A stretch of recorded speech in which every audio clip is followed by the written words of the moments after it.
I'm your host, Lookum23. You're joining me for Senior Chapter 2, Year of the Cat. Now playing as Enrique Vasquez. August 18th, 1977. Journal of Enrique M. Vasquez. Today I embarked upon my final year of college. After this, I'll enter the working world and try my hand at being a real writer. If I can ever finish this damn novel. I don't know. Maybe my father's right. Maybe I'm not cut out for this. I've been working on my opus for 3 years with nothing to show for it. Perhaps my failings is that the crow tender's daughter is supposed to be a tale of a man trapped in routines of his birds whose daughters frees him to a grand adventure. I've never gone on any grand adventures. Perhaps I too am trapped by routine. I just stop writing mid-sentence. Your gaze trailing across the quad as a beautiful woman walks down the path. Eliana. Your heart skips a beat. You know Eliana from a short story seminar last year, but you've never actually spoken to her. She's brilliant and witty, beautiful. In other words, out of my league. If only she would notice me. But then again, what would I even... Wait, she's headed right for me. Eliana catches your eye and strides over to where you sit beneath a tree, writing in your journal. Hey, Enrique, right? Weren't you in my short story seminar last year? Yes, I'm actually kind of surprised you remembered me. I don't know where we think we were ever formally met. Well, you hardly spoke in class, but I really liked your piece about kids exploring their attic. I thought the subtle way you alluded to the mother's history through her family's possessions was just phenomenal. Wow, that's kind of you to say. I was a little shy about that piece, but I'm glad it resonated. I hope I'll get to read more of your work today, someday. I'm Eliana, by the way. Eliana, excuse me. What are you doing with your nose in a book? Don't you recognize the sacred holiday of Syllabus Day? I'm actually working on a project. Come on, no one's assigned any homework yet. Well, it's a personal project. Eliana raises an eyebrow and plops down beside you. I'm writing a novel. Really? Color me interested. Well, perhaps you should reserve judgment until you've read it. Without warning, she peeks over your shoulder. Long hair brushes your cheek, and you catch the sweet aroma of her perfume. Momentarily distracted, you suddenly realize that she's trying to read your journal entry, and you snap the book shut. I didn't mean now. It isn't finished. Okay, but what's it about? Give me the scoop. It's... autobiographically inspired, a tragedy, a romance. I wonder if that's a guide where he kind of went. A romance. Ooh, Enrique. You don't strike me as the type. Hey, what's that supposed to mean? You just seem so serious and brooding. I didn't know you had a romantic side. I'm full of surprises. I hope so. So am I ever going to get to read this novel of yours? Actually, I've talked to several interesting parties about publication. I just have to shop around for the right one. Oh, that's amazing. If you ever need an author photo, look me up. Look you up? I'm a photographer, Enrique. Creative writing is just my minor. This summer I volunteered for a homeless shelter, photographing the different regulars as part of a poster campaign to raise money. Now who's impressive? It sounds like you have a big heart, Eliana. She suddenly reaches over and takes your hand. You start to jerk away, but then she pulls a felt-tip pen out of her messenger bag. Relax, Twitchy. I'm just writing down my number. Give me a call. If you need a photographer, that is. He smiled nervously, taking a moment to enjoy the softness of her skin touching yours as she scrolls her number on your hand. Oh, thank you, I will, do that. Eliana laughs, and the sound is full and musical. Your stomach does a somersault. So where do your stories come from? All I ever see you do is walk around with your nose in a book. That is not all I do.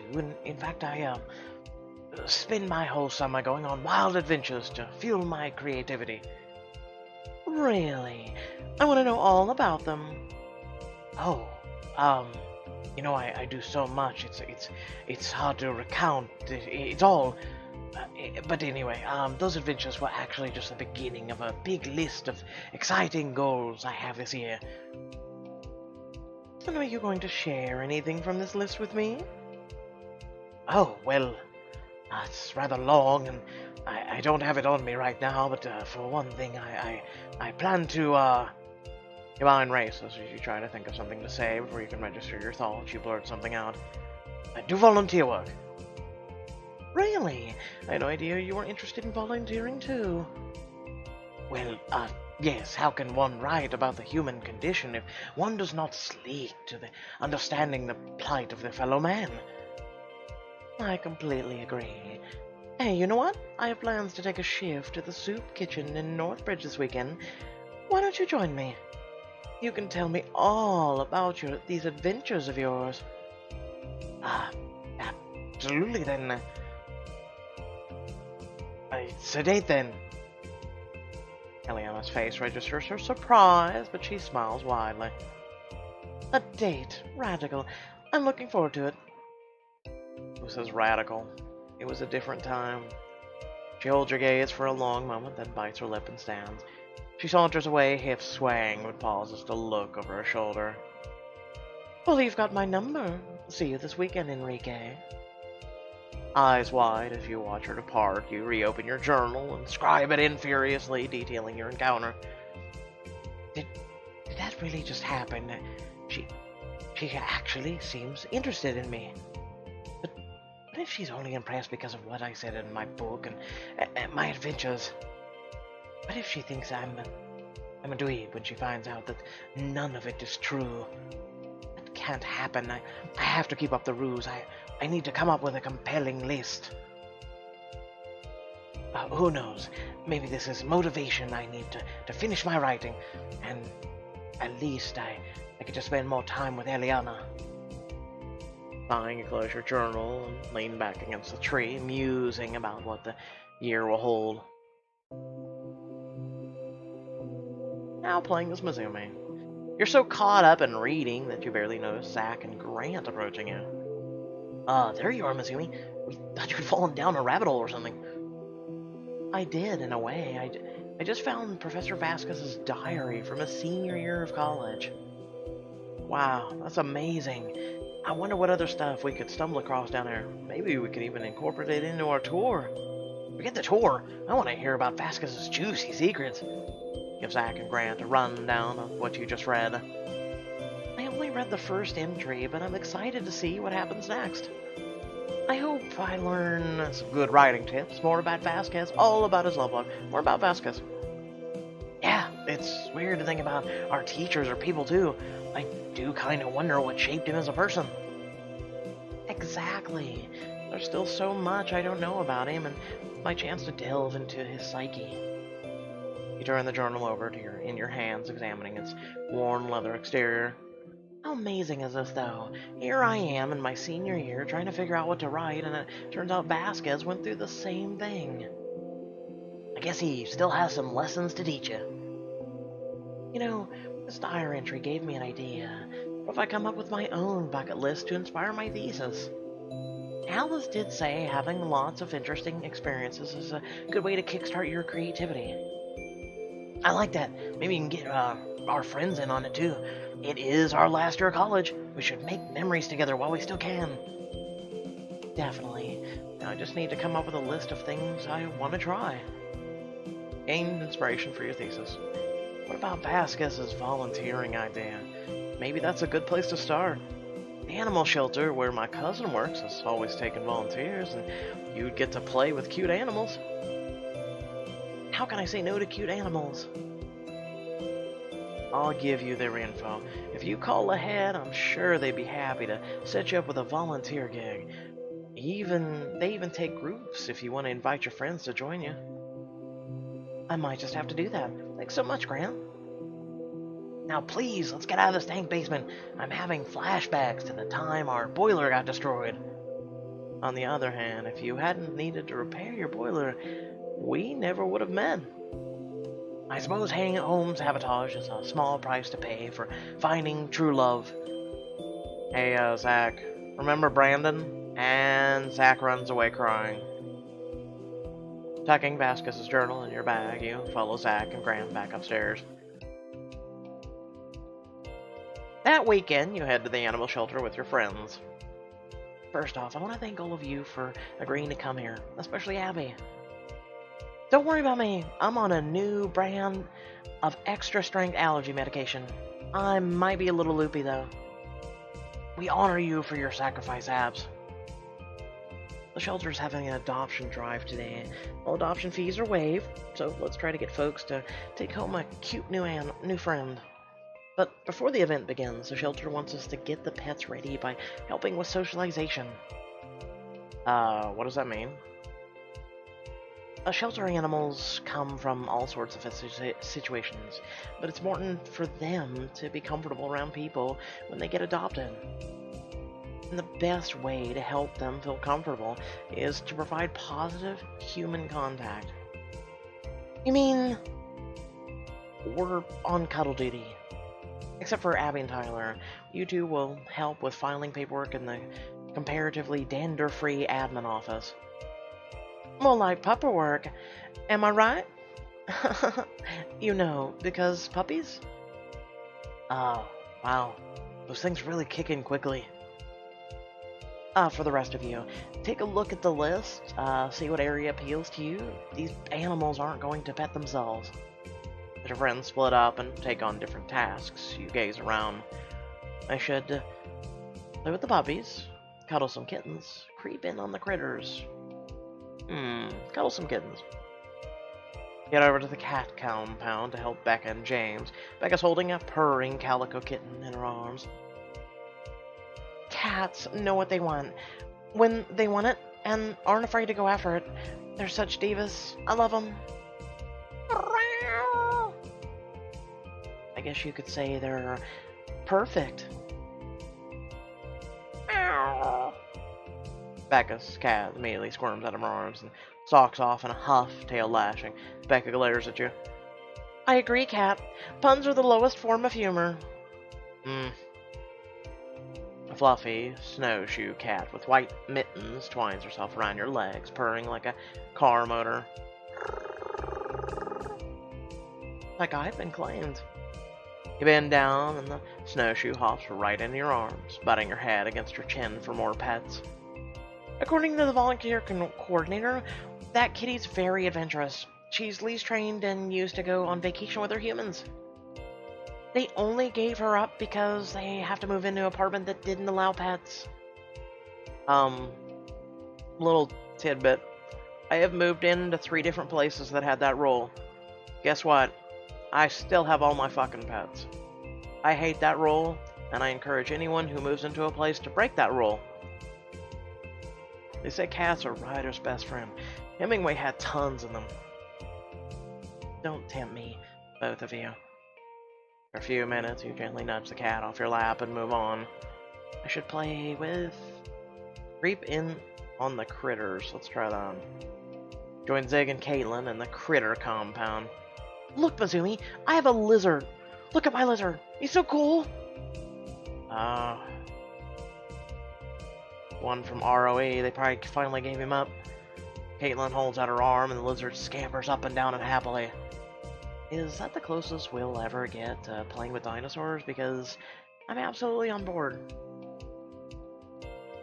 A lot of people forget that dogs and cats aren't the only types of pets you can have. Place has got rats, snakes, tarantulas. Zig opens up his cupped hand to reveal a fluffy hamster. Why not a fluffy spider? His little cheek stuffed tight with sunflower seeds. Even these little guys need attention now and then. You couldn't have showed like a spider that looked like Lucas from the YouTube. Come on, I'm still pushing that channel as hard as I can. I respect any animal who loves hoarding food as much as I do. Reach over and scratch the hamster's head. Now, rock on, little dude. You feed the hamster a few more seeds before you head on your way. I should play with some puppies. Wander over the canine compound where Chris and Zach are trying to teach a pack of puppies some tricks. Now sit. Sit. Now ignore everything we say. Good boy. See, Chris? You just need how to get on their level. Golden Retriever comes up to you, sniffs at the laces of your shoe. You've been down and scratching behind the ears. Oh my goodness, you are so cute. Bobby looks up at you with his warm, chocolatey brown eyes and gives your face a happy look. What a good boy. Oh, you're the goodest boy. He's a little rascalini. With great reluctance, you step away and brush yourself off. I said that about the white snowcat, but I digress. Once you've checked on all the pet stations, you head over to the administration. Hey, Mizumi.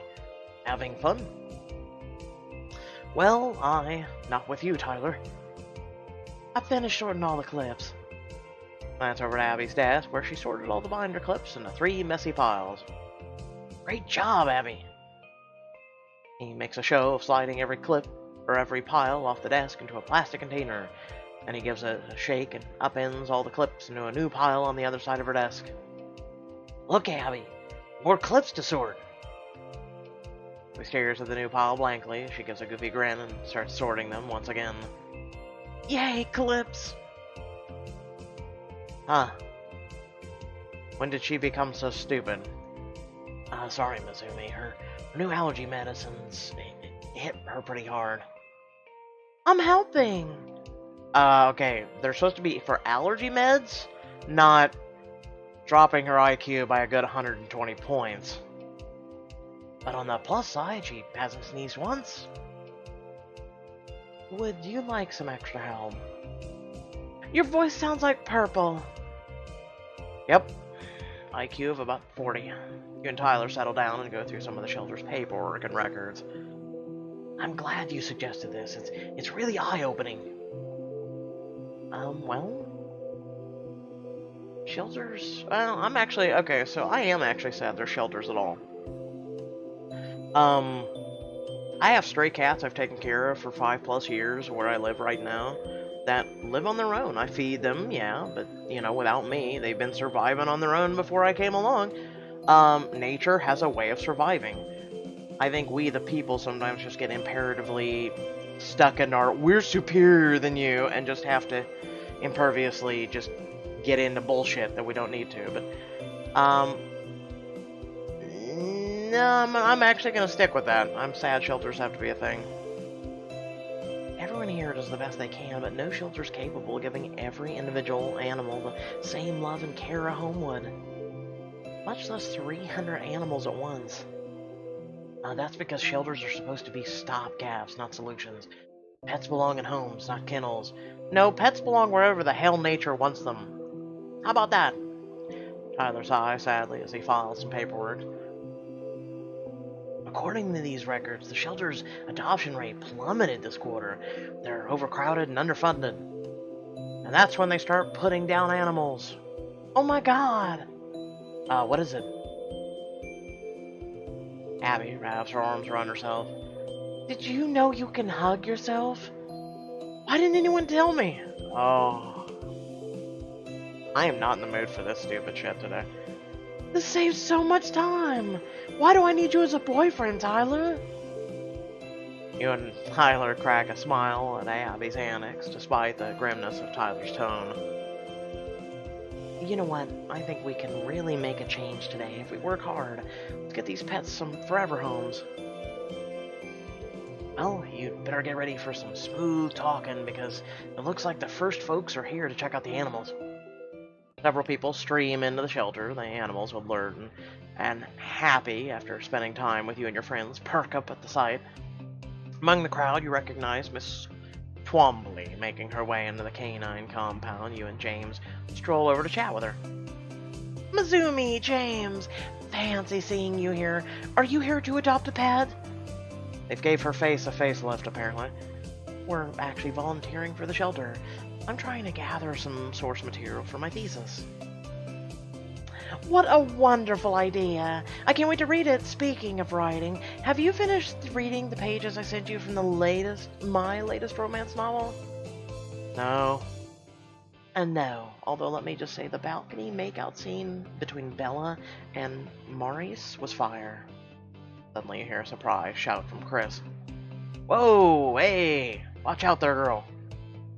The round collie bounds out of his arms and past you haphazardly, knocking your knees before careening to stop in front of Miss Twombly.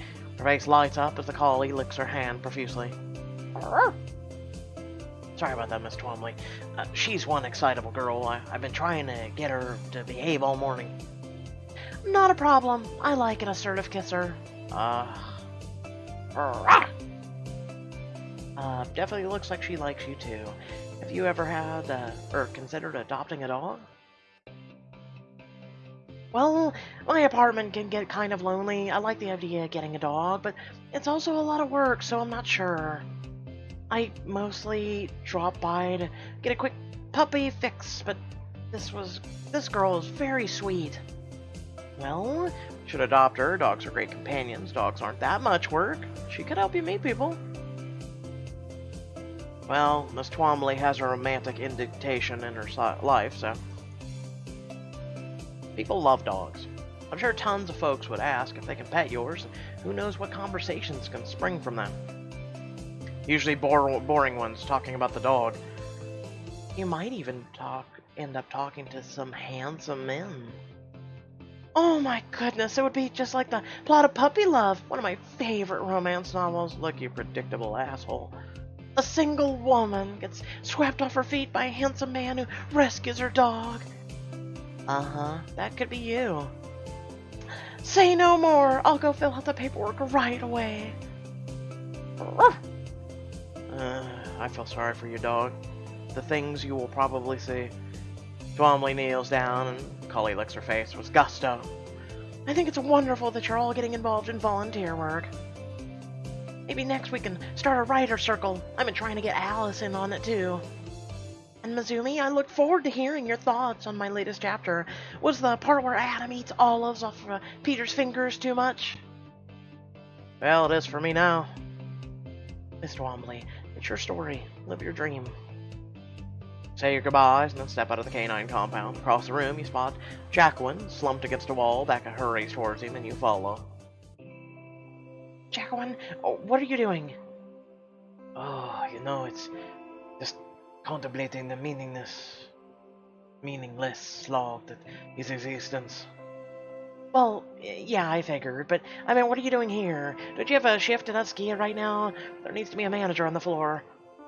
I was there.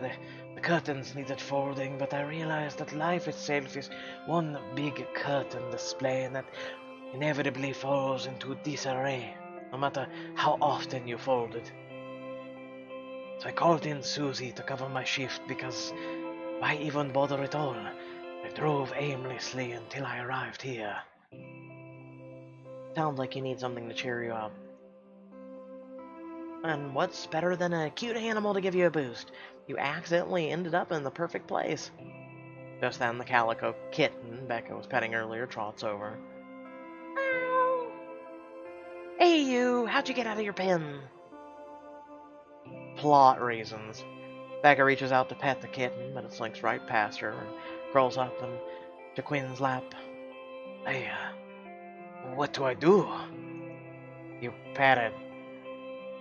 I think she might like you if you scratch her chin. Cats dig that.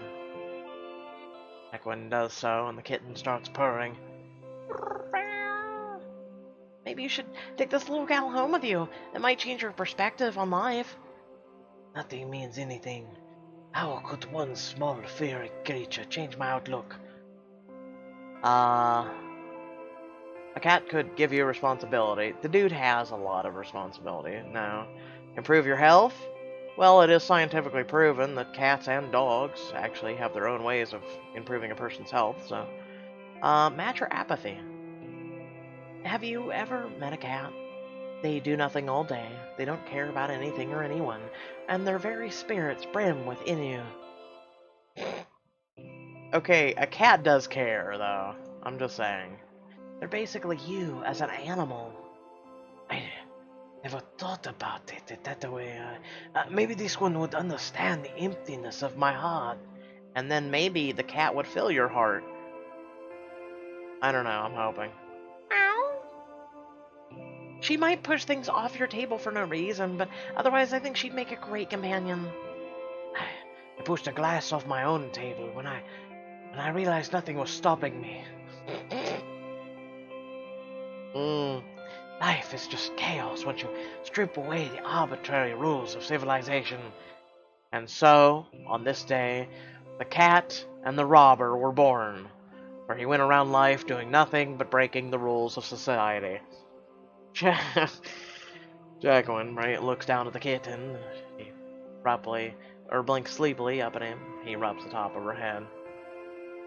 Are you going to sit? Just the dark feline mirror of my soul, yes. Yes, you are. Yes, you are. Ow. He scoops her up the kitten, almost looking giddy as he heads to the front desk to sign the paperwork. See you around. You return to the wandering the room. You see Zig and Caitlin talking to Aaron. He releases Zig from a tight hug when he sees you walk up. Did I give this guy a Russian accent, or did I just give him a normal one? You know what? Screw it. Mazumi Irino, Point Baxter. I was telling Caitlin and Zigman on campus. I'm sorry, what did you just call me? I've learned that you just kind of roll with it, Point Baxter. What are you guys doing here? I come here all the time to cheer with the animals. It's almost as good as the petting zoo. Well, we're here volunteering for the shelter. Have you considered adopting a pet? Oh, I don't know. I don't think my heart's ready yet. I'm hurt over Houdini. Oh, of course, I forgot him. I'm so sorry. Who's Houdini? The pet hamster Aaron got for his 11th birthday and had to leave him behind for college. Then why don't you go get Houdini and bring him here? Until spring break last year when my parents broke the news to me that he died. And that he was really Houdini the Fifth. Uh-huh. Yikes. Aaron reaches into a cage and scoops up a hamster Zig showed you earlier. It squeaks merrily and runs back and forth across Aaron's hands. No. I'd love another hamster, but I know their real lifespan's only 2 or 3 years. What if I'm setting myself up for more heartbreak? Well, a hamster's life may be short, but it has meaning. It's better spent with a friend than in a shelter. Everyone dies eventually. Look at that fucking plot twist. Hey, where's Daw? Anyway. It's better spent with a friend than a shelter. I like that. I like that. But also, it has meaning. Were those wonderful moments you had with Houdini less real than less powerful just because his life is so brief? Of course not. All they cared about was that I was around to love and play with him. Think about it, Aaron. You gave 5 hamsters full, loved lives, and they wouldn't have had otherwise. And now you have the chance to do it again.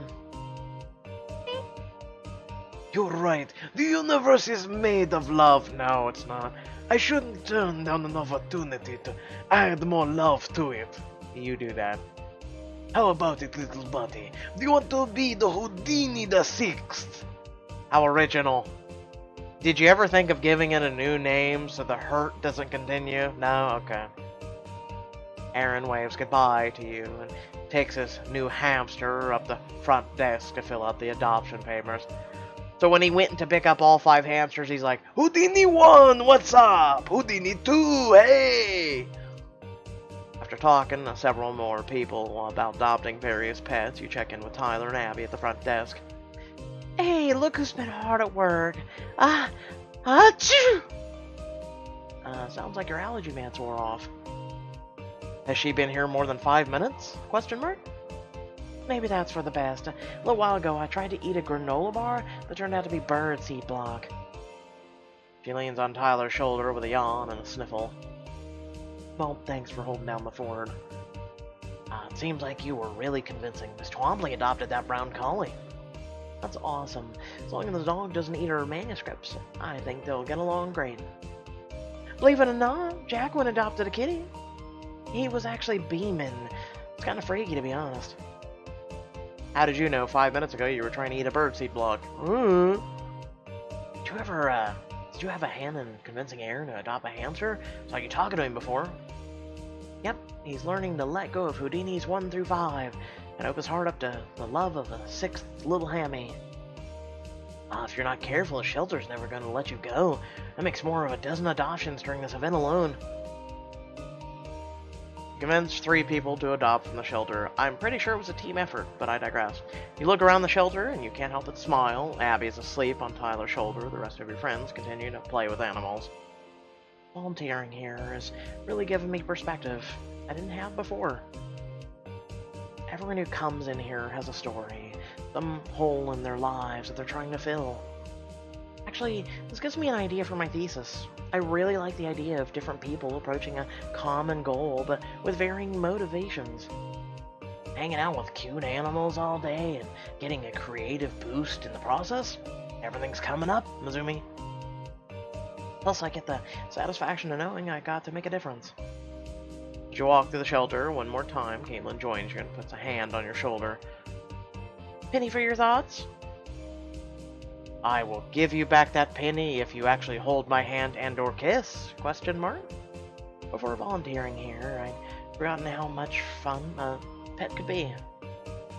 There's a lot of responsibility, sure, but they bring so much love and trust into your life. Look at this guy. You walk past the golden retriever puppy kennel. He bounds over as soon as he spots you, barking enthusiastically. You crouch down to let him lick your hand. You're gonna adopt me for diamonds, aren't you? Because we haven't had a diamond choice yet, and it's about time. Are you a good boy? You're a good boy, yes you are. Stand up reluctantly and see the little snowshoes across the aisle curl up in her kennel. Seeing you, she stretches and bats her little paws against the glass. Looking after something, developing a bond, that's so important. I refuse to fall for your bullshit. I'm glad we got to help bring pets and people together. Well, maybe it's our turn. What? Caitlin smiles at you. I'd rather have, how about this? The brown, or the gray kitty right there, that reminds me of Maddie, between the one cat and the dog. How about I take that one, okay? Think about it. We're responsible. We have our own place. There are so many animals that need a home.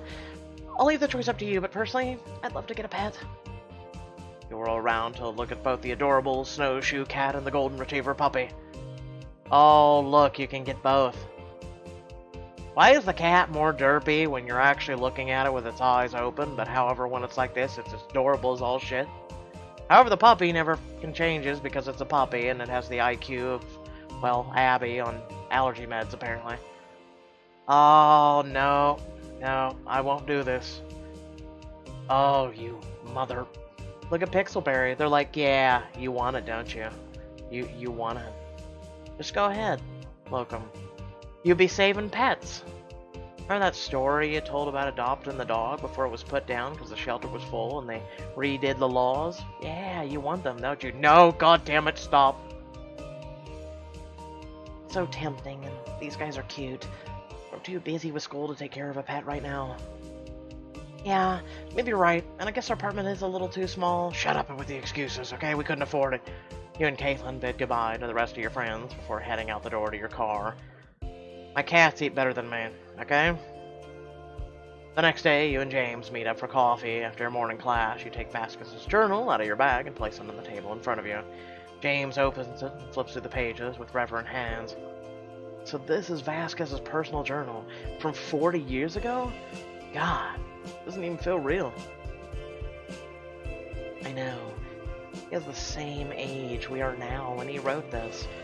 It seems insane that he felt the same worries and fears about the future. Gabriella's already had a chance to look at it, but she said she was fine with me holding onto it for now. James continues turning the pages. There's even snippets of his early fiction attempts in there. Why, there's this passage near the end. Don't spoil it. Sorry, I've been reading his entries in order and trying to do so on the same dates he wrote them. It makes me feel like I'm following him on the same journey. Does that seem silly? James gently takes your hand. Not at all. What do you think of his journey thus far? It's surprising to learn that James took my hand, but not Caitlin. How shy he was. That he had a romantic side. How bad his writing used to be. How shy he was, actually. We never knew. Enrique. He was so nervous and unsure about other people. His journal reads like he spent a lot of time living in his own head. And you think that's different from when we knew him?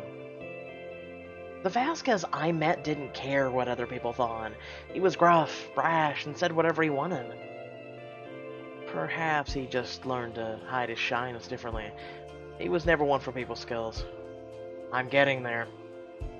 I didn't think about it that way, but he was great at observing people, but less so at interacting with them. Press your hand to the journal's cover. He's experiencing so many things for the first time in his journal.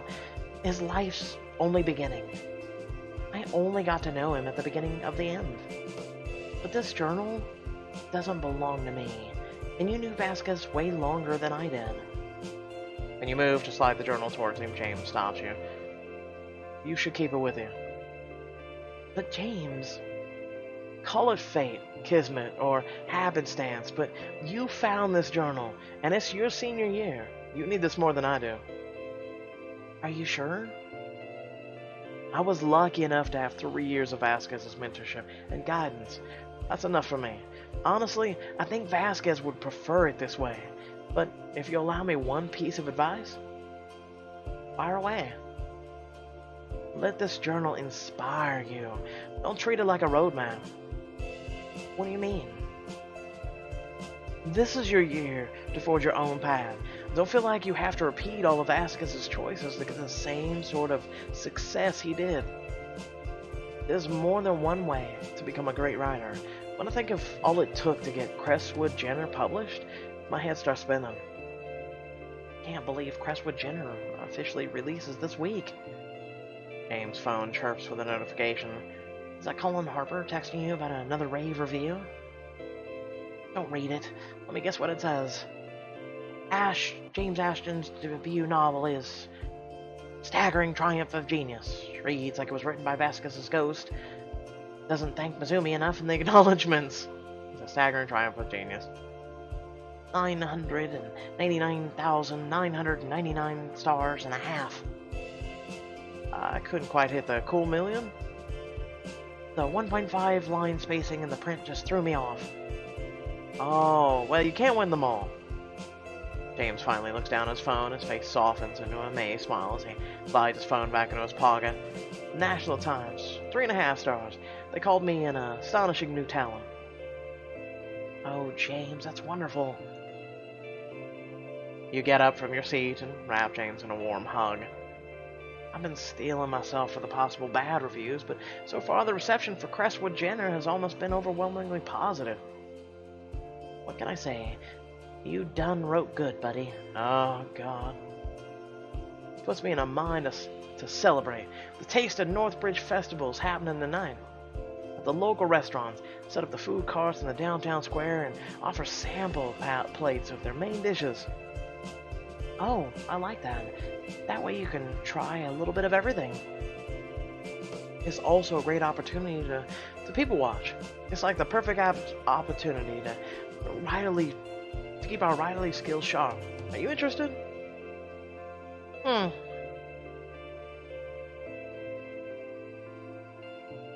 Took a drink. I don't have time. Technically, we don't. Volunteering at the animal shelter put me in a good headspace, so I've been trying to make the most of that and work on my thesis. I totally understand. Tap those creative juices while they're running hot. Anyway, maybe we can swing by next time a Taste of Northbridge is happening. Sounds delish. It's a plan. Bid James goodbye before making your way to your apartment. A few days later, you and Caitlin sit in the campus's coffee shop together. Caitlin strolls through the photos on her phone. Oh, and this is some of the album artwork that Abby helped me design. Wow, that's gorgeous. I can't wait to see it in person. You won't have to wait much longer. This Saturday is going to be... Suddenly, your phone buzzes with an incoming call, or a number pops up on the display. You mean like with everyone's phones? It's Horse Cave. They probably want to ask about the setup or something. Give me a minute. Nope. They're probably canceling. She clears her throat and answers the call, holds the phone to her ear. Hey, it's Caitlin. What's up? Wait, what? You don't have to shut down the... No, it's... I mean, I get it. It's out of your hands. Thanks for telling me anyway. Caitlin lowers the phone from her ear, her face pale. Oh, called it. Called it also 2 weeks ago. What? What's wrong? Did something happen to the Horse Cave? We were planning on holding our album release party there, but they called to cancel on us. Which means we might have to cancel, unless we find a new place to hold our party. Where will Caitlin hold out her party next? Find out in the next chapter of Senior. Don't worry, I'm sure the whole next chapter will spend 5 minutes delving into where we can go, and then it'll be a diamond choice to probably help her or not. What's that? Called it? Okay. With that being said, I hope y'all did enjoy the video. I'm sorry that today I'm a bit late. Unfortunately, I did not feel good. Yeah, we'll just go with that for now. Nothing to worry about, I suppose. But Big Country Sky will be up next. And, yeah. I guess that's it for now. Remember we live stream on Twitch every Monday, Wednesday, and Friday of Choices, as well as many other games. And, here comes October. However, sad news for today, besides the fact this is coming out late and I'm sick, is the fact that Telltale Games is closing their doors. Sorry guys, Wolf Among Us 2 and all the other Telltale games will not be happening. They're going to finish up The Walking Dead, and that's pretty much it. It's very unfortunate, and it kind of sucks. But I digress. There's nothing really you can do. It's sad, really, and I kind of blame people who are into storytelling, such as what we're playing right now, Choices, but do not support Telltale Games and don't support companies like that. In the past year, 3 other companies who did storytelling games have closed their doors due to, I mean, how can I put this? People are more willing to spend hundreds, if not thousands of dollars on diamonds for an app that gives you a very lackluster story. But Telltale Games in one single episode will give you 2+ hours of replayable entertainment where you can choose different things that has no diamond choices and things like that. And I kind of blame the industry for its money hogging and things like that, and also people for not wanting to be more into new content, especially that matters, and it's content that I try and get you guys to get into. But when you look at numbers and analytics and everything, it's like people just don't give a shit about a good storytelling experience versus a free app. So I digress. With that being said, I hope y'all did enjoy. I'll catch you all in the next video. Peace.